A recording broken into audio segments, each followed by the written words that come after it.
ఈరోజు మన కిచెన్లో సూపర్ టేస్టీ రెసిపీ ఇది వచ్చేసి ఢిల్లీ స్ట్రీట్ స్టైల్లో దొరికే మటర్ కుల్చా అనమాట.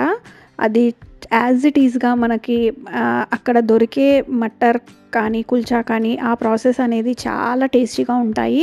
సో మనం అదే ప్రాసెస్ ఢిల్లీ వరకు వెళ్ళకుండా ఇంట్లోనే ప్రిపేర్ చేసేసుకోవచ్చు. ఎలా అనేది మొత్తం రెసిపీ చూసేసేయండి. ఇప్పుడు ఇక్కడ ఒక బౌల్లో వేడి నీళ్ళు తీసుకుంటున్నాను. ఒక కప్పు హాట్ వాటర్ తీసేసుకొని దాంట్లో ఒక 2 టేబుల్ స్పూన్స్ ఆఫ్ షుగర్ అనేది యాడ్ చేయండి. షుగర్ అనేది యాడ్ చేసి దీన్ని కొంచెం మెల్ట్ అయ్యే వరకు తిప్పుతూ ఉండాలన్నమాట. మెల్ట్ అయ్యాక వాటర్ అనేది వామ్లో ఉండాలి. వేడి వేడి నీళ్ళలో అస్సలు మనము ఈస్ట్ అనేది యాడ్ చేయదు.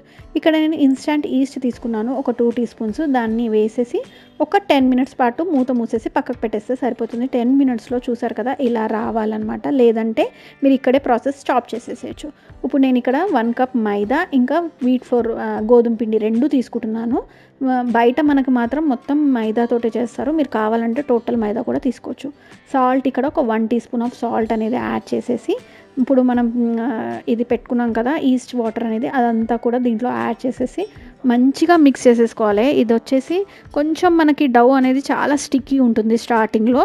దీనికి మంచిగా మనము ప్రిపేర్ చేసుకునేటప్పుడు బాగా పిసికి కొంచెం ఆయిల్ కానీ ఏదన్నా అప్లై చేసుకుంటూ బాగా ఎంత మనము దీన్ని డౌని ఎంత బాగా రబ్ చేస్తామో అప్పుడు మనకి మంచి కుల్చాస్ అనేటివి వస్తాయి అన్నమాట. సో ఇక్కడే మొత్తం ఒక 5 మినిట్స్ పాటు నేను బాగా రబ్ చేశాను. దీన్ని రబ్ చేసినాక దీన్ని ఒక బౌల్లోకి తీసేసుకుంటే సరిపోతుంది. ఇప్పుడు నేను చూపిస్తున్నాను కదా ఆ విధంగా టోటల్గా మంచిగా రబ్ చేసేసుకోండి. 5 మినిట్స్ వరకు, 5 to 10 మినిట్స్ ఇంకా రబ్ చేసినా చాలా మంచిగా వస్తాయి. సో ఇప్పుడు ఇక్కడ ఒక 1 టీ స్పూన్ ఆఫ్ ఆయిల్ బౌల్కి వేయాలి. ఎందుకంటే అది మొత్తం స్టిక్కీ అవ్వకుండా కొంచెం ఇదంతా కూడా ఇలా మొత్తం రౌండ్గా ఇలా నేను చూపిస్తున్న విధంగా దాన్ని పెట్టేసేసి గిన్నెలో పెట్టేసుకోండి. ఇలా ఆయిల్ రాసిన గిన్నెలో పెట్టేసి ఒక 1 అవర్ పాటు దీన్ని ఒక గాలి తాకని ప్లేస్లో పెట్టేసేస్తే సరిపోతుంది. ఇప్పుడు మట్టర్ అనమాట, అదే బటానా ఉంటుంది కదా, ఈ బటానాని నేను ముందుగానే నైట్ సోక్ చేసి పెట్టుకున్నాను. సోక్ చేసి పెట్టుకున్న బటానాని ఇదంతా ఒక ప్రెషర్ కుక్కర్లో వేసేసి 4 to 5 విజిల్స్ వచ్చేస్తే సరిపోతుంది. ఇక్కడ నేను యూజ్ చేసిన బటానా వైట్ బటానా అనమాట. సో 1 అవర్ తర్వాత మనకు పిండి చూస్తే మంచిగా పొంగి ఉంటుందన్నమాట. సో ఇలా పొంగిన దాన్ని ఒకసారి కొంచెం ఒక 2 మినిట్స్ ఇలా ప్రెస్ చేసేసుకుంటే సరిపోతుంది. చిన్న చిన్న బాల్స్ దాంట్లో మనము ప్రిపేర్ చేసుకోవాలన్నమాట. అన్ని బాల్స్ కూడా తీసేసుకొని దీన్ని కూడా సేమ్ యాజ్ ఇట్ ఈస్గా ఇలా ఫోల్డ్స్ చేసేసుకోవాలి. రౌండ్గా ఫోల్డ్స్ చేసేసుకొని ఒక ప్లేట్లో పెట్టేసుకోండి. మీకు ఎన్ని తీసుకుంటారో అన్నీ కూడా ఇలా చేసేసుకొని దీని మీద నుంచి ఒక 10 మినిట్స్కి ఒక బట్ట పట్టేసి పెట్టాలన్నమాట.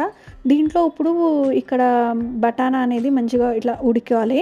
ఉడికిన బటానాని మనం ఒక బౌల్లోకి ట్రాన్స్ఫర్ చేసేసుకొని మొత్తం కూడా నేను ఇక్కడ దీంట్లో అన్ని ఇంగ్రీడియంట్స్ యాడ్ చేస్తున్నాను. నేను ఇక్కడ వచ్చేసి సాల్ట్, కారం పొడి 1 టీ స్పూన్ తీసుకున్నాను. దీంట్లో కొంచెం ధనియాల పొడి, ఇంకా గరం మసాలా, ఇంకా చాట్ మసాలా కూడా యాడ్ చేసేయండి.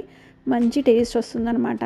సో ఇదంతా మిక్స్ చేసేసుకొని దీంట్లోనే కొంచెం ఉల్లిపాయలు ఇంకా టమాటోస్ కూడా యాడ్ చేసేసుకోండి. ఎందుకంటే నేను ఇక్కడ తవ్వ మీద ప్రిపేర్ చేస్తున్నాను కాబట్టి అన్నీ ఒక దాంట్లోనే ఇలా మిక్స్ చేసేసుకొని తవ్వ మీద వేసేసుకుంటే సూపర్ ఫాస్ట్గా అయిపోతుంది. అండ్ టేస్ట్ కూడా మనకి స్ట్రీట్ స్టైల్లో ఇలాగే ఉంటుంది. సో తవ్వ మీద ఒక 1 టీ స్పూన్ ఆఫ్ బటర్ అనేది యాడ్ చేశాను. మీరు దీని ప్లేస్లో గీ కూడా యాడ్ చేయొచ్చు. కొంచెం జింజర్ చిన్న సన్నగా కట్ చేసుకున్న పీసెస్, ఇంకా కసూరి మేతి కూడా వేయండి. ఫ్లేవర్ మాత్రం నెక్స్ట్ లెవెల్ ఉంటుంది. కసూరి మేతి అస్సలు మిస్ అవ్వద్దు. కొంచెం బ్యాటర్ యాడ్ చేసుకుంటూ చూసుకుంటూ తవ్వ నాదైతే ఐరన్ తవ్వ వచ్చేసి కొంచెం పెద్దగా ఉంది కాబట్టి నేను మొత్తం యాడ్ చేస్తున్నాను అనమాట. మొత్తం బటానా అనేది యాడ్ చేసేస్తున్నాను. మీ కన్సిస్టెన్సీని బట్టి ఇది మీరు ఒక కడాయిలో కూడా చేసుకోవచ్చు. కానీ ఈ ఐరన్ తవ్వ మీద చేసిన టేస్ట్ చాలా బాగుంటుంది. ఒక్కసారి ట్రై చేసి చూడండి. సో ఇదంతా కూడా ఒక 5 మినిట్స్ పాటు మంచిగా ఉడకాలన్నమాట. కొంచెం టమాటోస్ మగ్గిన వరకు ఉడికిస్తే సరిపోతుంది. దీంట్లో కొంచెం చింతపండు పులుసు కూడా యాడ్ చేస్తున్నాను. చాలా కొంచెము, ఒక చిన్న నిమ్మకాయ సైజ్ అంత చింతపండు నానబెట్టేసుకుంటే ముందుగానే. ఇప్పుడు ఇలా ఒక 5 మినిట్స్ మగ్గించిన తర్వాత ఫైనల్గా కొత్తిమీరతోటి పైనుంచి కొత్తిమీర వేసేసుకొని చల్లార్చేసుకొని ఇంకొక బౌల్లో తీసి పెట్టేసుకోవాలి.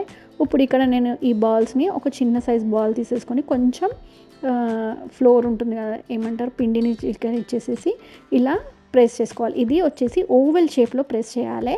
రౌండ్గా కాకుండా ఓవెల్గా మనకి బయట అక్కడ దొరికే స్ట్రీట్ స్టైల్లో ఇలా ఓవల్ షేప్ ఉంటుందన్నమాట. ఇది ఐరన్ తవా మీదనే మళ్ళీ నేను వేసేసి 2 సైడ్స్ ఇలా కాల్చేసేసుకోవాలన్నమాట. మీకు చూసినవి అయితే చాలా మంచిగా ఇలా కొంచెం ప్రెస్ చేస్తూనే చాలు మంచిగా పొంగిపోతాయి అన్నమాట. దీని మీదికి నుంచి మీరు నెయ్యి కానీ బటర్ కానీ లేకుంటే కలోంజీ సీడ్స్ కానీ ఏదన్నా వేయొచ్చు. నేనైతే ఇక్కడ కొంచెం బటర్ ఇంకా కొంచెం కొత్తిమీర అనేది యాడ్ చేస్తున్నాను. ఇక్కడ మీరు కలోంజీ సీడ్స్ కూడా యాడ్ చేసుకోవచ్చు, చాలా బాగుంటుంది టేస్ట్ అనేది. ఇది కూడా 2 సైడ్స్ మంచిగా బటర్ తోటి ఫ్రై చేసేసాక సర్వ్ చేసేసుకోవడమే.